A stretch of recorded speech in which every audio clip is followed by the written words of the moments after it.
Olá, estamos começando mais um Ponto de Vista ao vivo aqui pela Santa Cecília TV. Muito mais informação, muito mais debate para você. Segunda a sexta-feira, sempre 1h30 da tarde, um horário tradicional da discussão política, do debate dos assuntos importantes, né, aqui para a cidade, para a região metropolitana e os temas de destaque em todo o país. Claro que o assunto, infelizmente, continua sendo a pandemia. No Brasil, lamentavelmente, um pandemônio, né? O país foi, repito e vou repetir isso até acabar essa situação toda, se é que um dia vai acabar. O Brasil foi abandonado pelo presidente da República, o Brasil foi abandonado pelo Ministério da Saúde, ninguém sabe, ninguém viu, faz de conta que não é comigo, e os governadores e prefeitos que estão aí tentando se virar de alguma maneira para resolver esse problema e essas situações, né? Não há uma coordenação geral, já disse isso aqui 1 milhão de vezes, e a gente tem que repetir porque o assunto é o tema, não é? É a pauta do país, né? Deveria ser a pauta do país, né? E, infelizmente, a gente vê essa guerra política, essa situação complexa toda que estamos vivendo. Não há aí um investimento rápido, não é? Uma liberação de verbas, nem de financiamentos rápidos aqui, nem para a Baixada Santista, nem para o Estado, nem para a União, em termos de pequenos, médios comerciantes, pequenos, médios empresários, para os autônomos, enfim, uma situação absolutamente caótica que vai se desenhando para o país, né? Como eu disse, a pandemia segue e o Brasil virou um pandemônio generalizado. Acho que as pessoas já não têm mais dúvida com relação a isso. Os números vão aumentando, os números vão crescendo, lamentavelmente, e a gente recebe agora a informação, né, oficial de que o governo do Estado não acatou, né, a solicitação da Baixada Santista. A semana passada estranhamos todos aqui, né, um mapa que foi apresentado pelo governo do Estado, pelo tal Comitê de Combate ao Covid-19, que é pilotado pelo médico Dimas Covas, né, do Instituto Butantan, e a Baixada ficou no vermelho, a Grande São Paulo toda ficou no vermelho, e São Paulo, capital, transformada numa ilha, não é, em cor laranja, né? Ninguém entendeu absolutamente nada, a Baixada apresentou lá com os seus representantes, na última semana, todos os seus dados, os seus números, e que deveriam tê-la passado para a cor laranja também, que é a segunda fase, já com a abertura aí de alguns pontos comerciais e essa coisa toda, né? Isso não aconteceu, não foi reconhecida pelo governo do Estado a situação que a Baixada Santista tem, de fato, né, de direito, e a gente segue aí no vermelho, então, mais um período só com os serviços essenciais funcionando. Lembrando que de segunda a quinta-feira você acompanha a reprise do Ponto de Vista às 8 da noite e na sexta-feira a reprise à meia-noite, sempre aqui pela Santa Cecília TV. Hoje com prazer recebendo aqui à esquerda o Ronaldo Ferreira, advogado, não é? Mais do que nunca inteirado na área do empreendedorismo aqui na cidade e que vai colaborar com a gente mais uma vez. Tudo bem, Ronaldo? Opa, boa tarde, Boturão, boa tarde aos amigos que fazem parte da mesa, meu boa tarde especial a todos os nossos amigos que nos acompanham aqui pela TV Santa Cecília. De fato, esse momento que estamos vivendo no Brasil, chegamos agora a quase 32 mil óbitos no Brasil, vitimados pela Covid-19, números absurdos de quase 600 mil brasileiros que já foram acometidos. E o que é mais triste é que esses números dobraram praticamente nos últimos 15 dias, o que demonstra aí uma ascensão do vírus impregnando a nossa sociedade, o nosso povo. Os impactos disso são lamentáveis, como você citou. Somente a atividade industrial do Brasil, nesse período de pandemia, nós tivemos uma queda de cerca de 18%. Nós já tínhamos um período, devido ao que nós vivemos entre 15 e 16, uma queda do setor produtivo do Brasil voltado na indústria, e isso agora também ele se aprofunda. Lamentavelmente, com isso vem também o comércio extremamente impactado. Esperávamos, lógico, uma posição melhor do governo do Estado com relação à nossa região, porque a atividade comercial, a prestação de serviços, de modo geral, está extremamente impactada, cuja possibilidade de retorno disso, o seu cotidiano e a forma e a condição dela para a geração de renda e empregos está comprometido, lamentavelmente. Esperávamos uma posição melhor, mas vamos continuar trabalhando, continuar acreditando e conscientização em toda a nossa sociedade para que melhore esses índices lamentáveis. Pois é, vamos continuar aguardando aí. Já temos uma notícia aqui de um veto do presidente da República, um projeto, né, aprovado no Congresso Nacional. A gente fala sobre isso daqui a pouquinho também. Enquanto recebemos com muito prazer, também aqui no Ponto de Vista, o provedor da Santa Casa da Misericórdia de Santos, Ariovaldo Feliciano, né, que vem realizando aí um trabalho muito importante, um pulso sempre muito firme, não é, na ponta do lápis e fazendo com que a Santa Casa se mantenha aí como o principal hospital, não só da Baixada, como de todo o litoral do estado de São Paulo. Prazer recebê-lo, Ariovaldo. Tudo bem? Muito obrigado, telespectadores do Santa Cecília. Muito prazer em estar aqui, a convite do nosso querido Boturão, para participar do programa Ponto de Vista. Ponto de Vista. Né? Eu tenho o prazer também de dividir a bancada com o meu colega, né, contemporâneo de faculdade, Ronaldo? o Ronaldo Mesmo, Ferreira. né? Somos a mesma turma, né, Católica? Advogado, somos advogados. Sofreram trote juntos, então? Não. Ele é mais novo que eu. E também do meu amigo Marco Santana. Muito obrigado pelo seu convite. Obrigado a você estar conosco. Estamos aqui com muito prazer. E lá na ponta, como já é de praxe, o Marco Santana atento aí às informações que vão se sucedendo, né? E a sua participação é importante aqui com a gente. Tudo certo aí, Santana? Boa tarde a todos, tudo bem na medida do possível. Edgar, você abriu o programa lembrando a falta de ação do governo federal no combate à pandemia, que ajuda a explicar a situação que nós estamos no Brasil. Mas eu quero trazer um outro dado aqui que também ajuda a explicar aonde estamos, porque o Brasil se encontra nessa situação, que é um levantamento feito pelo Instituto Locomotiva, publicado na edição de hoje do Valor Econômico, que revela que 1/3 da camada dos mais ricos da população brasileira pediu o auxílio de R$600 para o governo federal, das chamadas classes A e B. Desse 1/3, 2/3 tiveram aprovada a concessão desse benefício. Significa dizer o quê? 20% dos mais ricos do Brasil conseguiram o auxílio de R$600. Mas quem são os mais ricos do Brasil? São as famílias que têm uma renda per capita de R$1.780 mensais. É brincadeira isso, né? E é inacreditável. Além dessa falta de compromisso, né, dessa falta de fraternidade, de solidariedade desses mais ricos, que o dinheiro, os recursos públicos já são escassos, ainda assim as pessoas que não necessitariam desse recurso pleitearam. Acho que o mais grave ainda é o governo federal, por uma absoluta incompetência na hora de checagem das informações, concederem esse benefício. E entre os beneficiários, viu, Edgar Boturão, ele disse que não foi ele que pediu, mas o velho da Havan, o Luciano Hang, foi contemplado aí, parece que recebeu R$600? O benefício foi concedido ao CPF dele. Ele disse que invadiram os dados pessoais dele.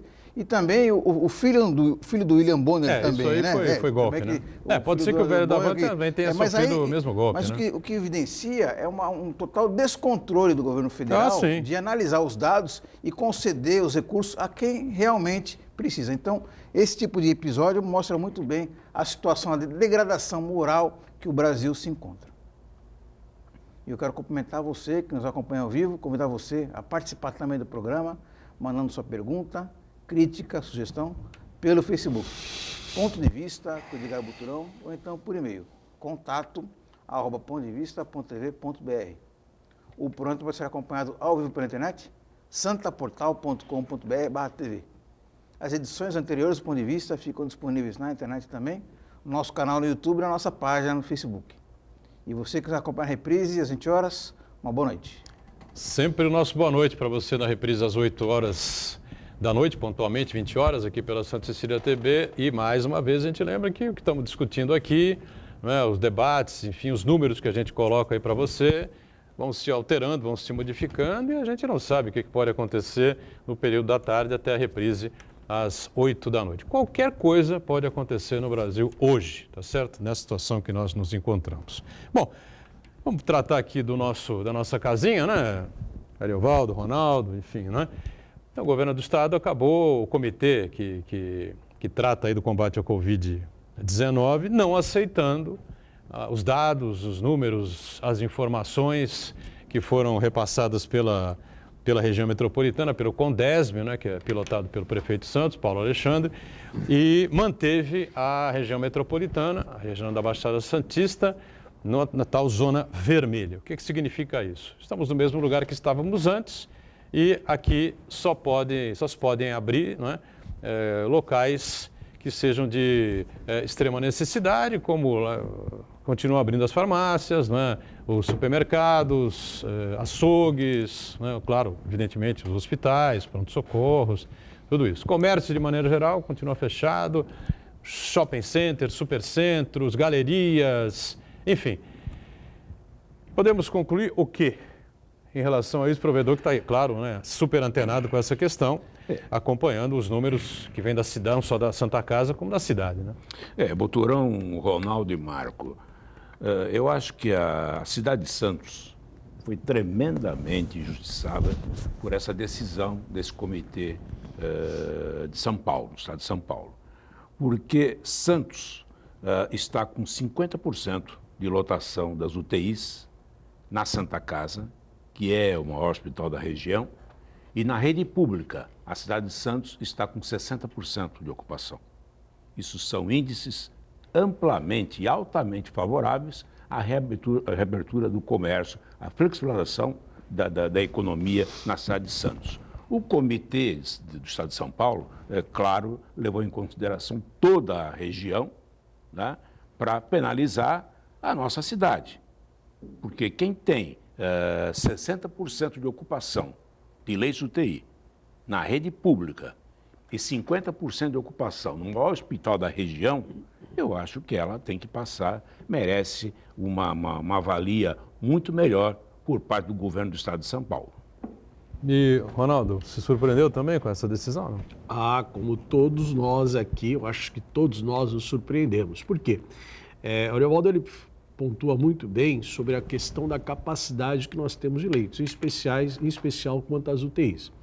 Esse fato é o fato que daria o conforto natural, porque ainda que os índices não estejam talvez confortáveis do ponto de vista de casos que tenham sido constatados, por outro lado, o aspecto mais importante no caso da Covid se trata do quê? Se trata da retaguarda. Que retaguarda é essa? Leitos hospitalares, em especial, tanto os de quarto normal e principalmente o de UTI, e consequentemente com a capacidade de respiradores para que possa dar o conforto à pessoa que é acometida. Quando nós vemos um ato desse, de um comitê, nos causa perplexidade, nos causa espanto, em especial a atividade econômica da região, que começava a se preparar para a sua retomada, que já se vão mais de 2 meses, e todos se preparando de alguma forma, tá, é surpreendida com essa decisão contrária.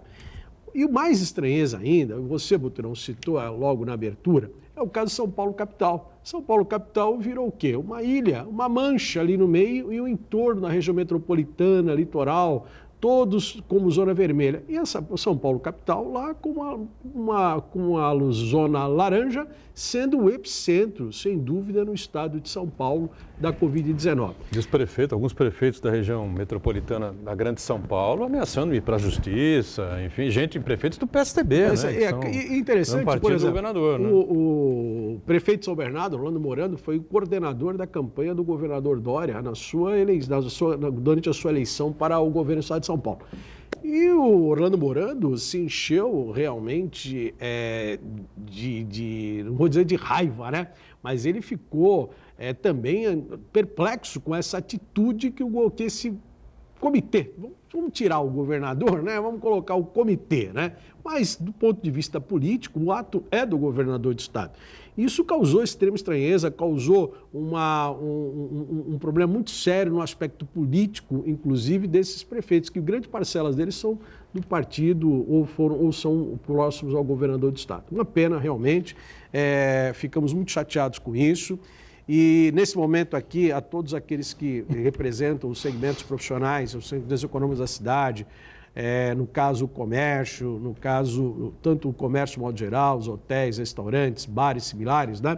Vamos trabalhar aí para ter um pouco de paciência, o prefeito estará conversando com todo mundo, eu tenho certeza, as ações estão sendo tomadas para nós minimizarmos esses impactos. Estamos todos na expectativa. Não é possível uma decisão do prefeito ou de qualquer prefeito que bata contra essa decisão do comitê? Na opinião de vocês? Boturão... Não tenho a legislação aí do Estado na mão, enfim, mas... Boturão, a Constituição é bem clara. É bem claro, né? Quem manda na cidade é o prefeito. É o prefeito, claro. O prefeito é eleito para gerenciar a cidade. Então, o prefeito, ele tem o poder, sim, de decretar a abertura do comércio. Agora, se ele está fazendo política com o governo do Estado, isso é outra coisa. Mas quem está sofrendo é a população de Santos. Como eu falei agora há pouco, Santos tem condições totais de ter tudo reaberto. O prefeito, lógico, pode querer fazer política com os outros prefeitos, mas que ele tem condições, ele tem poder para fazer isso, ele tem. Seria uma coisa um pouco tem um drástica. Nós temos aí um fato ocorrido. Eu não estou falando do prefeito aqui, apenas de Santos. Nós citamos aqui os prefeitos da região como um todo e os prefeitos da Grande São Paulo que ameaçaram, alguns deles, ir para a justiça, né? Como o Ronaldo citou aqui, o prefeito de São Bernardo, Orlando Morano, mas outros também se colocaram. Nós tivemos um caso recente, São Vicente, há cerca de um mês atrás, flexibilizou. E ato contínuo, o Ministério Público, uma ação promovida pelo Ministério Público do Estado de São Paulo, requerendo liminarmente a revogação do decreto do prefeito de São Vicente à época, que flexibilizou a atividade comercial da cidade.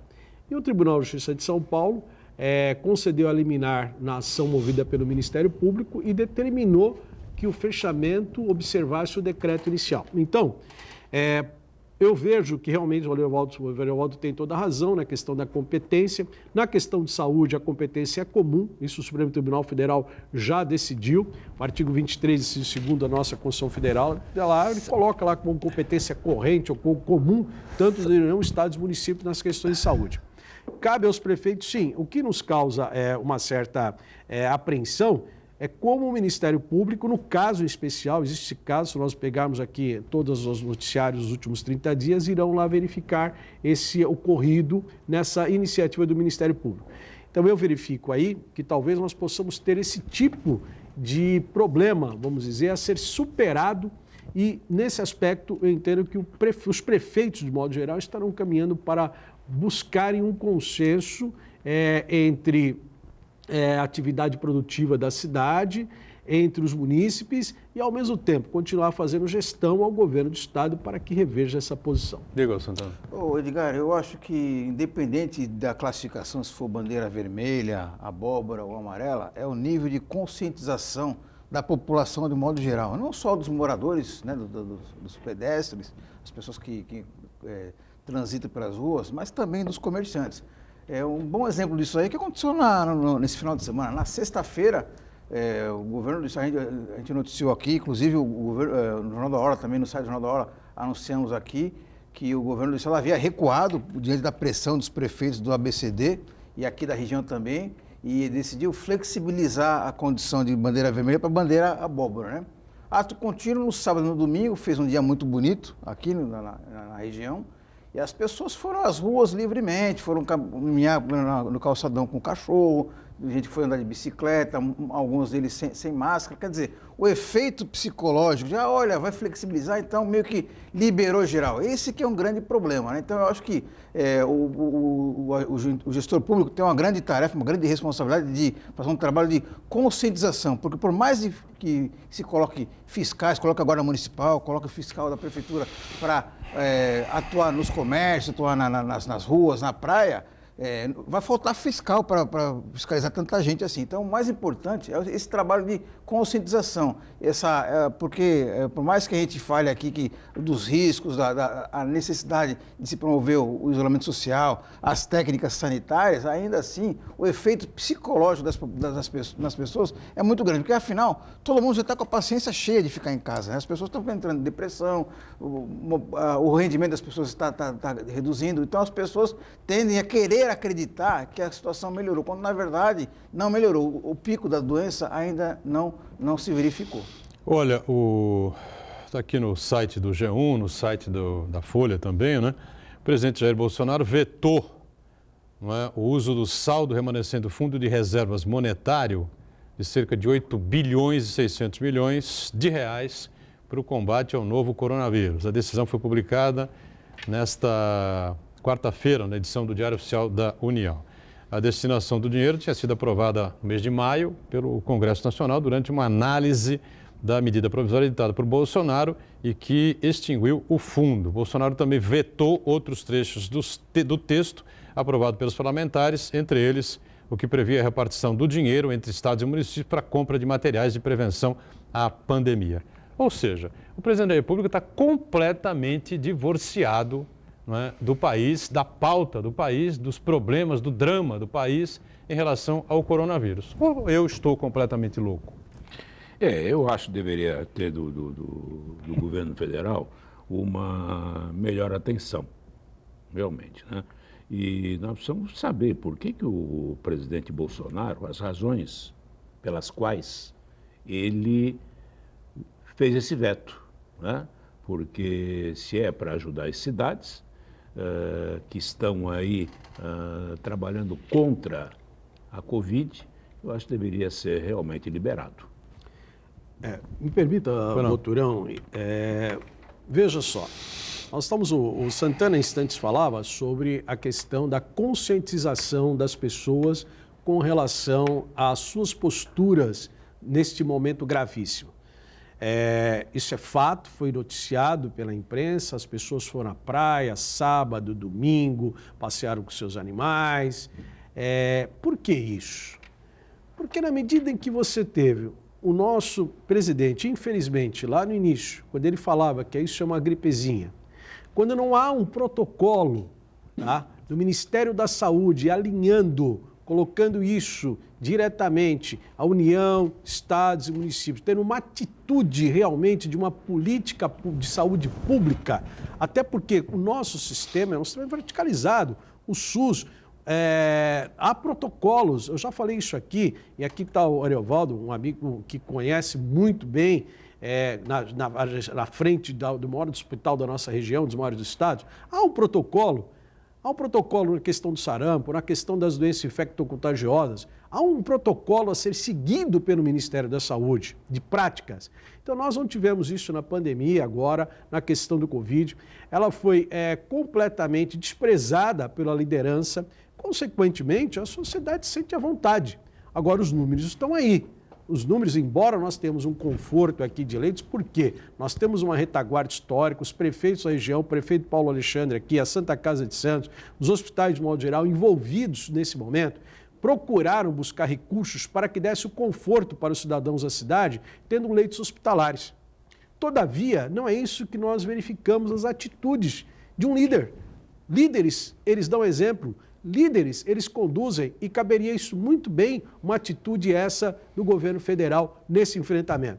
Temos agora até o terceiro ministro da Saúde em 3 meses. Hoje o presidente da República confirmou o general Pazuello como o novo ministro da Saúde. Então, que políticas podem ser desenvolvidas em saúde pública quando você faz a troca de ministros que deveriam estar à frente, tá? Como se troca de roupa?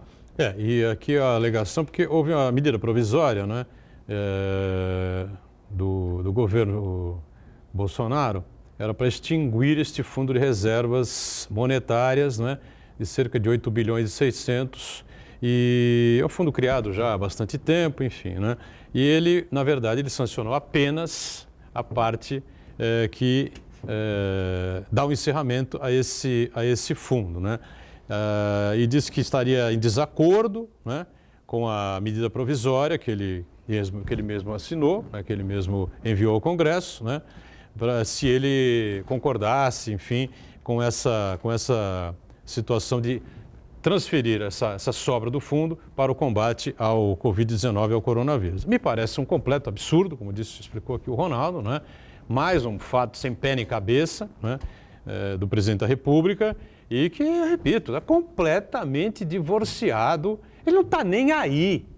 Mas não está nem aí se você morre no meio da rua, se você morre hospitalizado, se você está doente, se você tem sintoma, se você não tem sintomas, entendeu? Só sei que os números vão crescendo e o presidente, ó, tá nem aí para isso. Edgar, eu queria fazer um pequeno reparo na informação do Ronaldo. Ronaldo, você não tem culpa porque a informação é tão absurda, mas é isso mesmo, eu acabei de confirmar. O Jair Bolsonaro, ele confirmou o ministro interino, né? como interino, Interino, não é provisório, quer dizer, é tão absurdo, o Brasil continua Interino, sem um então ministro tá. da Saúde permanente. Continuamos, Ele é um eu também- provisório, Quando eu é o li a famoso primeira, provisório permanente. quando né? eu li a primeira informação num dos sites, eu também achei que havia algum engano ali. Mas como os outros sites confirmou a mesma coisa, então o presidente da República Confirmou o interino. confirmou que o cara é interino. Tá bom? Continuamos sem É bom ministro. assim, né? É a mesma coisa que você der uma entrevista para nós e disser o seguinte, ó, eu confirmo que o diretor clínico da Santa Casa, doutor fulano de tal, segue interino. Ele é interino, eu garanto para você. Mas está prestigiado. Boturão, Ronaldo e Que Marcos. horror, é um horror isso. O primeiro grande erro no início do coronavírus foi o Supremo Tribunal Federal tirar a responsabilidade do presidente da República. Né? Ele atribuiu aos governadores e aos prefeitos total responsabilidade sobre o tratamento da doença. Não deveria. Mas Deveria eu acho ter que a mais situação aí sim, ia o ser caos. pior, né? Porque ele não queria isolamento. Isso, Lembra disso? Isso, Boturão, não se sabe. Isso aí foi logo no início. É. Né? Eu acho que deveriam manter o presidente da República ali para ele ter a Mas, professor, responsabilidade. nessa época ele falava que era uma gripezinha. O Brasil Ele ia não virar aceitava um o isolamento, grande lembra? cemitério. Eu acho Você acha que talvez ele mudasse de ideia com a... Eu acho que sim. Eu acho pode que ser, de repente. sim. Eu acho que sim.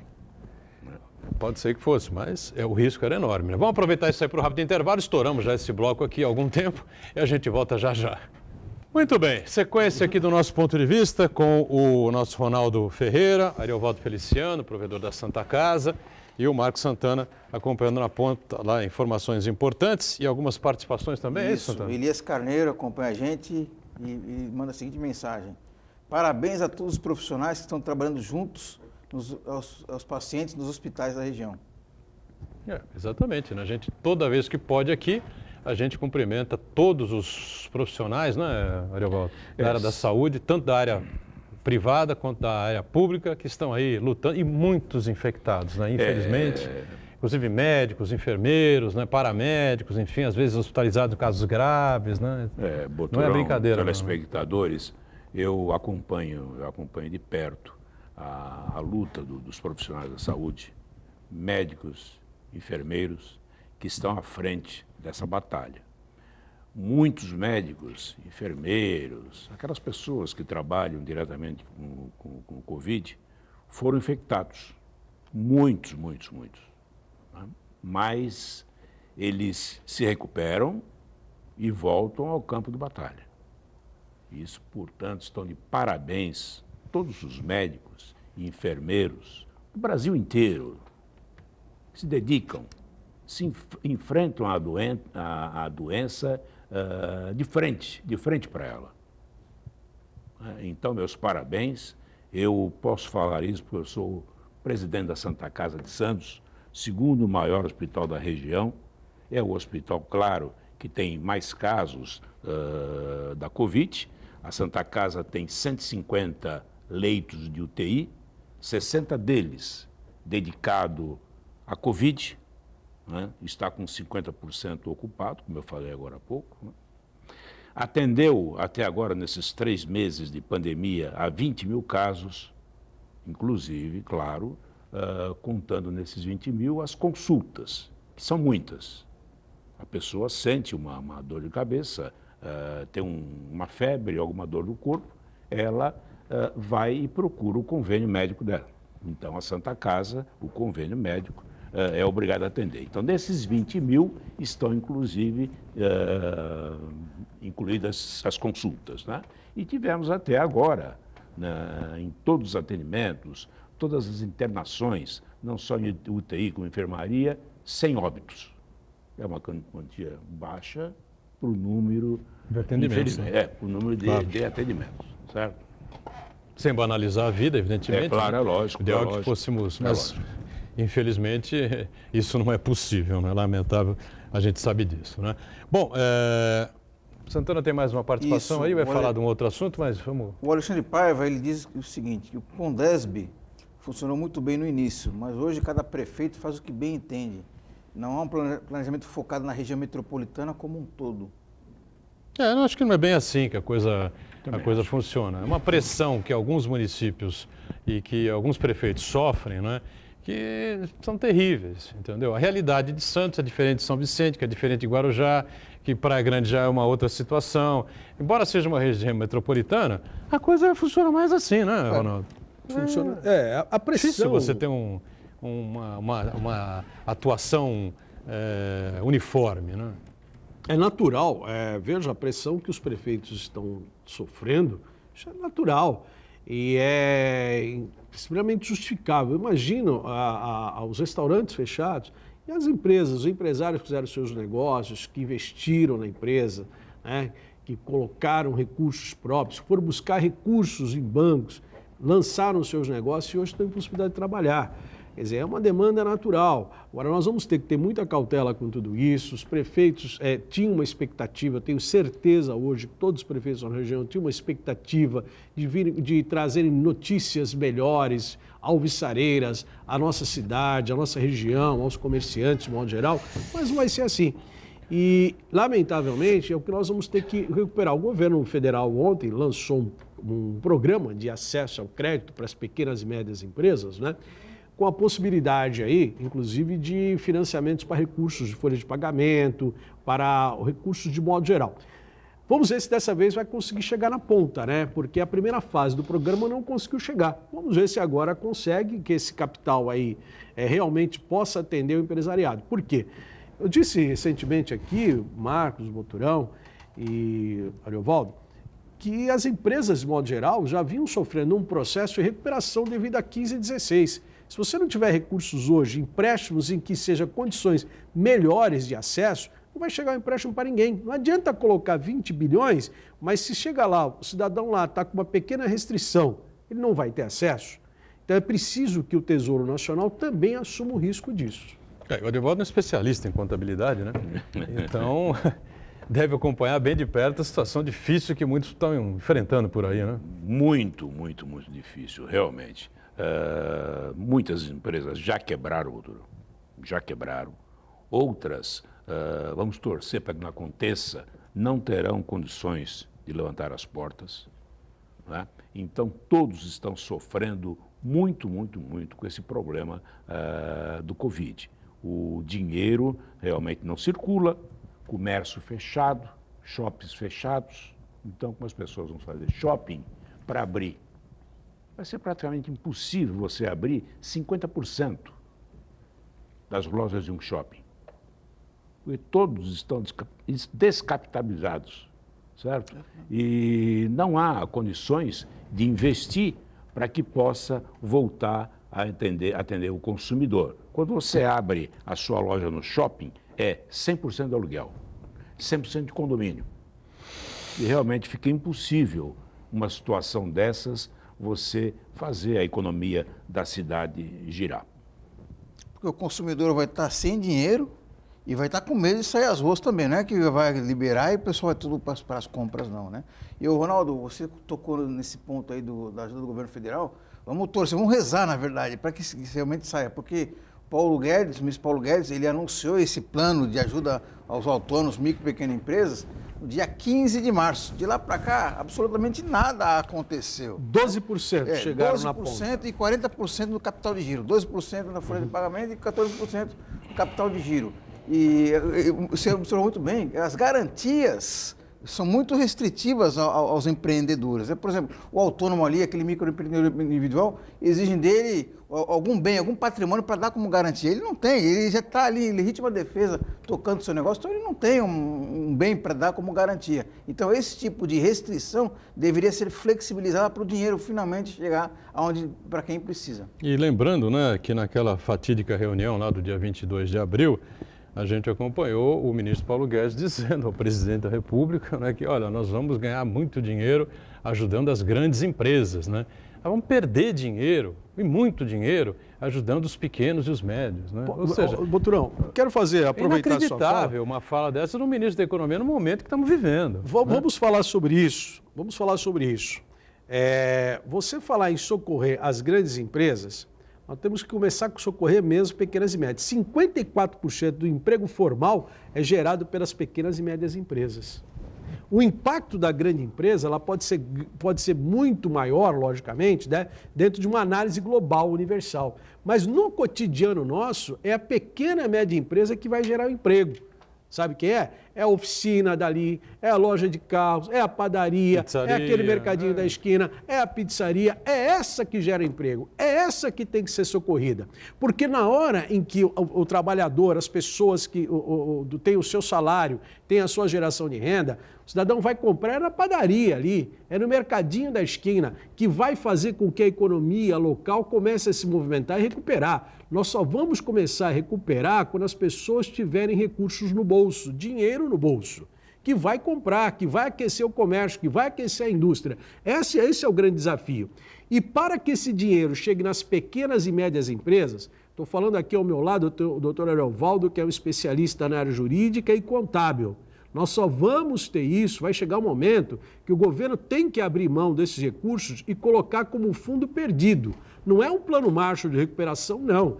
É um processo que ele tem que entender que esse recurso não é para o banco ganhar taxa e sobretaxa, não é para o banco ganhar lá os seus juros lá, às vezes torcidos, não. É um dinheiro que ele vai ter um retorno do ponto de vista da recuperação da economia e da recuperação das pessoas. Porque as empresas, elas cumprem um papel social. E 54% dos nossos empregos estão nessas pequenas empresas. Mas lamentavelmente com esse ministro Paulo Guedes, viu, Ariovaldo, eu duvido que isso avance. Veja bem. O Ronaldo citou aí das micro e pequenas empresas. Hoje, 60% do mercado nacional ele é movimentado pelas microempresas, certo? E quando ele fala em 54% dos empregos formais são das microempresas, está certo, de 54% a 60% são das microempresas. Então, o governo tem que socorrer, e eu acho, viu, Boturão e Ronaldo, que esse dinheiro que será destinado às microempresas, eles não têm volta. Tem que ser isso. Porque o microempresário, ele perdeu tudo. Tudo. Esse dinheiro não pode ter volta. Tem que ser criado um fundo. E tem dinheiro para isso. Não, devia ter sido criado não vamos entrar, Boturão, em questão de emissão de moeda, nós vamos entrar em economia, né, que eu entendo um pouquinho, sou economista, entendo um pouquinho. Então, o governo pode sim emitir moeda. Pode, claro. Porque nós não temos hoje inflação. Não é? Se o governo emite moeda sem lastro, com o PIB zero, ele vai acrescer um tiquinho de inflação. E ele vai resolver o problema do Brasil. Essa é que é a verdade. Né? Então, esse dinheiro para as micros, pequenas empresas, até para empresários médios, não digo grandes empresas, né? Como fabricante de veículos, mas para os pequenos e médios empresários, o governo tem sim que mandar o dinheiro e a fundo perdido, porque esses empresários não vão ter condições de honrar os seus compromissos, infelizmente. Você não acha que isso já passou do tempo? Isso você devia ter feito há mais de 35, 40 dias, 50 dias? Mas veja bem, Boturão, o comércio não está funcionando. Né? Eu tenho a impressão que o governo está esperando um sinal verde aí dos governadores, né, para abrir a economia, aí sim injetar dinheiro. Acho eu. Ariovaldo, você citou sobre a emissão de moeda e é preciso registrar aqui que aquele que eu considero nos últimos anos o grande homem que tem recuperado a economia do Brasil, que é o Meirelles. O Meirelles, inclusive, ele defende essa sua tese aí apresentada, Ariovaldo, de emissão de moeda. Ele disse que nós não temos dívida externa, nós temos um processo de inflação baixa e temos reservas cambiais, reservas externas, reservas internacionais cambiais muito fortes. o que teria lastro, consequentemente, para a gente fazer emissão de moeda, e minimizar e colocar mais recursos no mercado. E a dívida pública, ela está praticamente estagnada, porque a dívida pública você aumenta com a taxa Selic, que está em 3%, mas agora, essa semana, a semana que vem, baixa para 2,25%. Né? Nós todos vamos aplaudir essa iniciativa. Mais um break, já já retomamos a sequência do ponto de vista em instantes, tá bom? Muito bem, sequência do ponto de vista, mensagem aqui do Uriel Vilas Boas, não sei se o Santana tem aí, mas por que a região não age de forma coletiva, de modo a pressionar em conjunto, Baixada e Vale do Ribeira, enfim, políticos, executivos, empresários? Bem, tem acontecido isso, Uriel. O Condesb nunca atuou de uma maneira assim tão efetiva, não é? E com todos os prefeitos unidos, né, os empresários apoiando, enfim, nunca se viu uma coisa assim, né, o Ariovaldo? É um fato novo que ocorreu. Agora, o Estado bateu firme que nós não podemos sair da zona vermelha, realmente é uma coisa complicada. Agora, que houve uma atuação forte, conjunta, houve, né? Eu vejo o Condesb atuando de uma forma eficaz contra essa decisão do governo de manter a Baixada Santista no vermelho. Né? É verdade que nas reuniões do Condesb, cada prefeito, como foi dito aqui, cada cidade tem uma característica. Né? E todo prefeito, eles jogam a favor do Condesb, da região toda, mas cada um coloca na mesa as suas dificuldades. Isso é muito claro, é lógico. Mas para formar um conjunto em que se possa resolver tudo. Mas o Condesb, acho que está trabalhando, né, junto. O nosso prefeito, o Paulinho, é o presidente da Condesb, né, está atuando aí à frente. E eu tenho a impressão que na semana que vem, em Botural, nós vamos ter alguma surpresa com a pressão dos prefeitos aqui da Baixada em cima do governador. Eu não tenho informação ainda, mas foi uma coisa que realmente impactou muito, né, em relação aos prefeitos da Grande São Paulo. Não sei o que aconteceu lá, se algumas das cidades que formam a Grande São Paulo também passaram para a Zona Laranja, ou se aconteceu o mesmo que aconteceu aqui na região. Em relação ao Condesb, acho que a tua opinião também é a mesma, né, Ronaldo? Não, Jamais vimos uma atuação assim tão firme, tão conjunta aí dos prefeitos em prol do combate ao vírus, né? Aliás, é o que sempre se cobrou de uma unidade em torno do Condesb, né? Dos prefeitos. E nesse momento aí, na questão da Covid-19, os prefeitos da região no Condesb, eles se irmanaram mesmo, eles tomaram atitudes dentro do interesse da região, preservando as suas necessidades locais, não é? Então, eu não vejo aí, Uriel, meu amigo, acho que nesse momento aí agora a posição dos prefeitos aí dentro do Condesb não poderia ser melhor. Acho irreparável nesse aspecto. Lógico, cada uma, como disse o senhor Ariovaldo, está preservando as características próprias do seu município. Não, Santana. A informação que chega do governo do estado é de que realmente a Baixada Santista continua no alerta máximo, vermelho, assim como a região metropolitana da Grande São Paulo. Agora, a cidade de São Paulo continua sendo ali uma ilha laranja. Mantiveram o que foi definido na semana passada. Eu vou posicionar um negócio. Veja bem, a Prefeitura de São Paulo faz um rodízio desastroso. Põe um mega feriado, fecha a rua. É o epicentro da situação e vai para a zona amarela. Uma região ultra conurbada, né? A pessoa está no município, atravessa a rua, já está em São Paulo, quer dizer, não faz muito sentido. Só para a gente pensar a respeito, né? Há uma discussão também, né, mudando um pouquinho de assunto, em relação à mudança do calendário eleitoral, né? As eleições estavam marcadas para o dia 4 de outubro e as cidades onde houvesse necessidade de segundo turno, ele ocorreria 4, 7 e 11, 7 e 18, dia 25, né? 25 de outubro seria o segundo turno, onde houvesse necessidade, né? Mas isso me parece, não está anunciado ainda, mas me parece que vai ser completamente descartado, né? Eu não vejo possibilidade de você fazer todo um processo de estruturação de uma eleição, que serão eleições municipais para prefeitos e vereadores, do Brasil inteiro, na situação que estamos vivendo. Você pensa diferente, Ariovaldo? Eu acho não, tenho certeza. que em outubro não haverá eleição.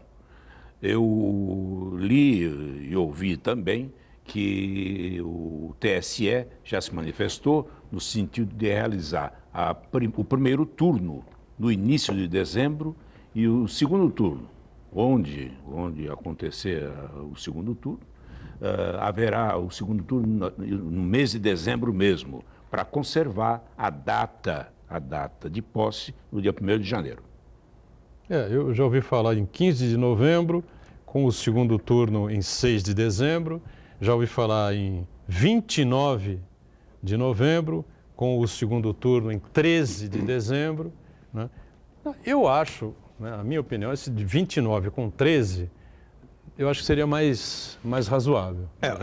Dá mais um espaço, enfim, né? Você tem praticamente, além do mês de outubro, passa um mês de outubro inteiro, mês de novembro praticamente inteiro, só faz a eleição no dia 29, que é penúltimo dia do mês, Até enfim. porque, né? Edgar, depois do segundo turno, tem um prazo aí para o recurso, para a diplomação. 15 né? dias, Então tem que recurso, ser diplomação, ainda em né? 2020. Né? Um fato é inconteste. As eleições serão adiadas, o que não ocorrerá prorrogação de mandatos. Havia algumas teses aí de unificação das eleições todas, prorrogação de mandatos de prefeitos e vereadores até 2022. Em 2022 faríamos uma grande eleição, desde presidente da República até vereador. Isso aí mexeria muito com a nossa estrutura do ponto de vista constitucional, mexeria também na questão política de forma muito contundente. Então, consequentemente, eu não vejo ambiente para isso. O fato é, não teremos eleições em 4 e 25. Não há condições para isso. Tem que ser respeitado todos os prazos que estão na legislação eleitoral e nas resoluções do Tribunal Superior Eleitoral, respeitado todos os prazos. Por exemplo, existem hoje agentes políticos que descompatibilizaram em janeiro, tá? Para disputar eleições, melhor, em abril, para disputar as eleições em outubro. Consequentemente, tudo isso vai ser mantido, bem como a descompatibilização tem que ser feita daqui para frente. Então, não vejo ambiente para prorrogação de mandatos, mas o Congresso Nacional já se alinhou isso e o TSE também. E quem atua na mídia, né? Trabalha na mídia ou trabalha como comentarista, seja de TV, de rádio, enfim, evidentemente também terá o seu prazo alterado, porque ele tem a obrigatoriedade de sair do ar com 3 meses de antecedência do pleito. Né? Se o pleito for para 29 de novembro, evidentemente você volta para 29 de outubro, para 29 de setembro, aí 29 de agosto, entendeu? Seria isso, todos esses prazos aí seriam dilatados. Agora, esse caso como o Ronaldo citou, né, de secretários municipais, por exemplo, enfim, aí não vai dar mais, porque o cara já saiu mesmo, né, vai voltar para ficar mais 2 meses, aí não vai colaborar em nada com a gestão, com a administração. Né? Agora, o Ariovaldo Feliciano é filiado ao Republicanos, né, Ariovaldo? Ao Republicanos. É recente a filiação ou já faz tempo? Minha filiação foi final de março, início de abril. Agora, deste ano? Deste ano. E você tem alguma pretensão aí nas eleições 2020, não?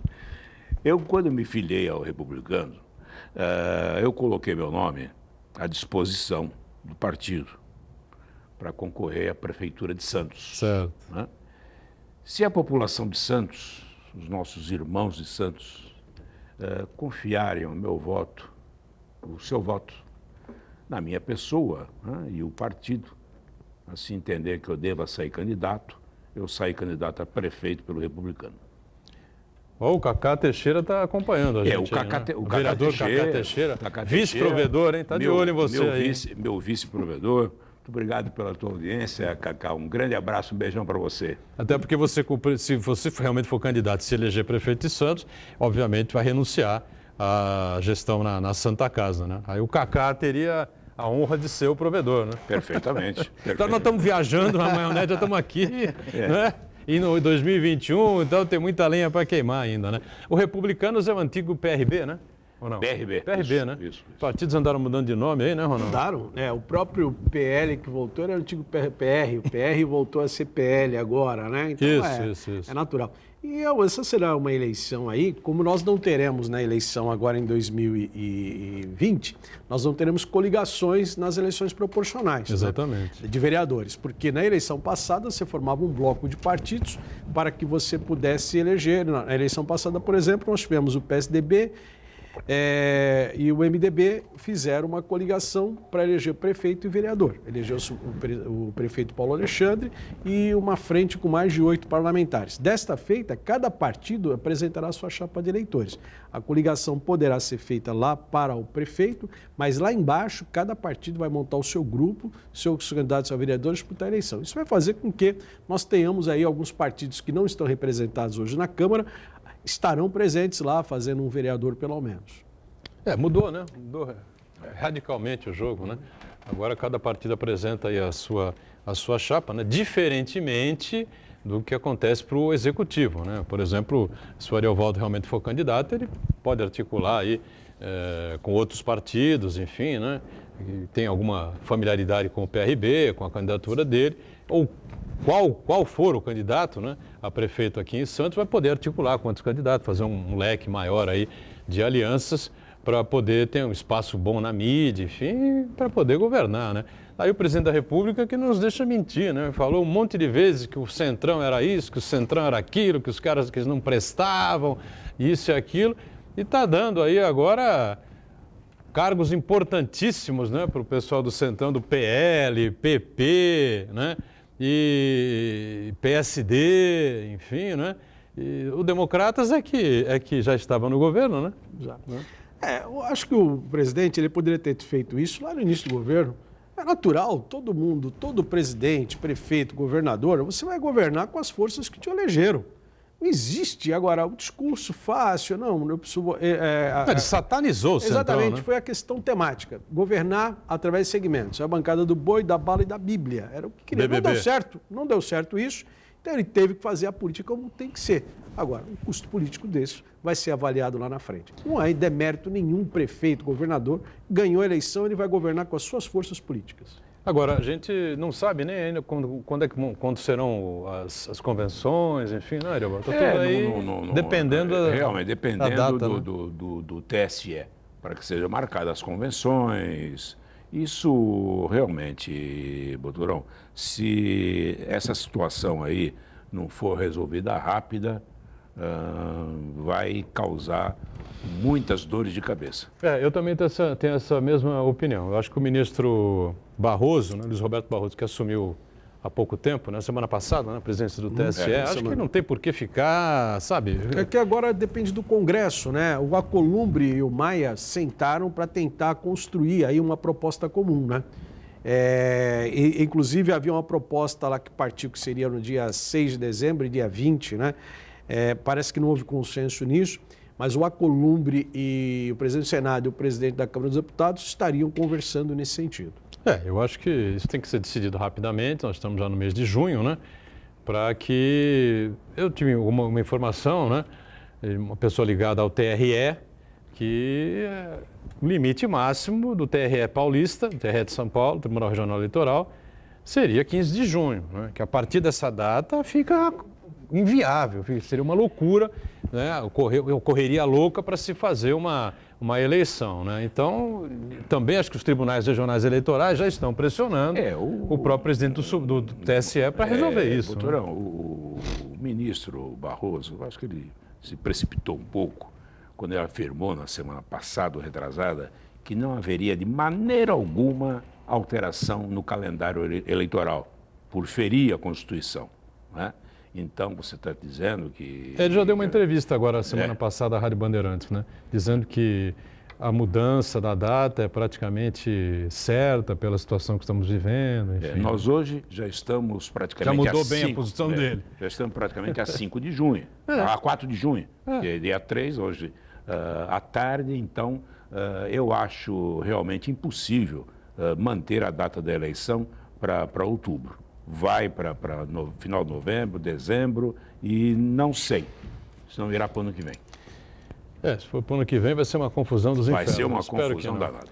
Ariovaldo Feliciano, obrigado pela presença, sucesso à frente da Santa Casa da Misericórdia, o trabalho vem sendo muito positivo e nesse momento nós precisamos muito da Santa Casa, a gente sabe muito bem disso. Obrigado ao Ronaldo também pela participação, o Santana sempre conosco.